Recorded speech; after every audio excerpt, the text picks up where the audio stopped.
Halo sahabat pembelajar, kembali lagi dengan saya Hartono dalam guruvirtual.id. Pada kesempatan kali ini kita akan menggali lebih dalam tentang algoritma dengan mengeksplorasi salah satu notasi yang populer dan sering digunakan. Apa nama notasi itu? Notasi algoritma flowchart. Penasaran bagaimana cara kerjanya?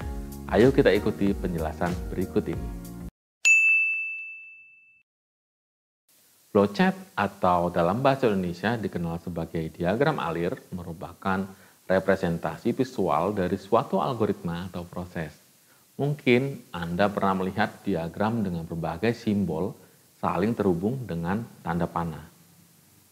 Bisa dikatakan itu adalah flowchart. Dengan flowchart, kita dapat menggambarkan tiap langkah dan urutan sebuah proses di dalam algoritma dengan simbol-simbol yang grafis.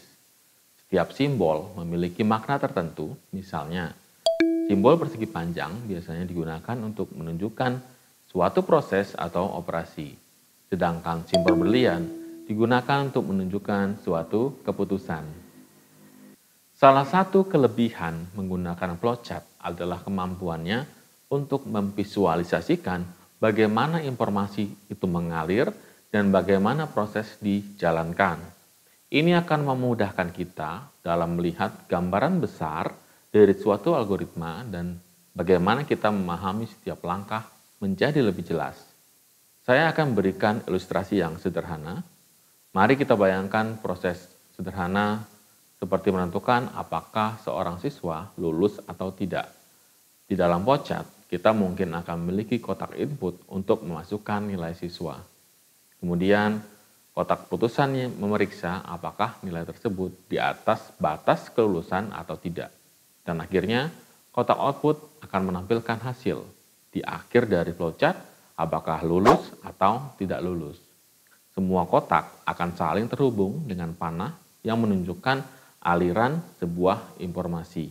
Keuntungan dari notasi algoritma flowchart termasuk kemudahannya dalam memahami struktur dan aliran algoritma.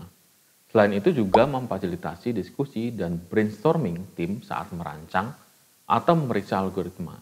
Dengan visualisasi yang jelas, kita dapat dengan mudah mengidentifikasi area-area yang mungkin memerlukan perbaikan atau optimalisasi. Sahabat pembelajar, berdasarkan apa yang telah saya jelaskan, silakan jawab pertanyaan-pertanyaan berikut ini.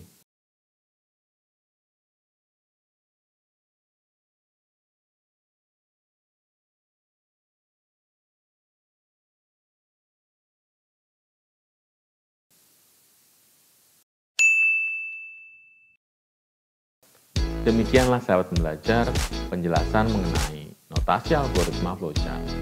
Melalui notasi ini, kita dapat merancang dan mengkomunikasikan ide-ide atau gagasan sebuah algoritma dengan lebih efektif dan secara visual. Saya Hartono mengucapkan terima kasih atas perhatian Anda semua. Salam semangat dari kami, guruvirtual.id.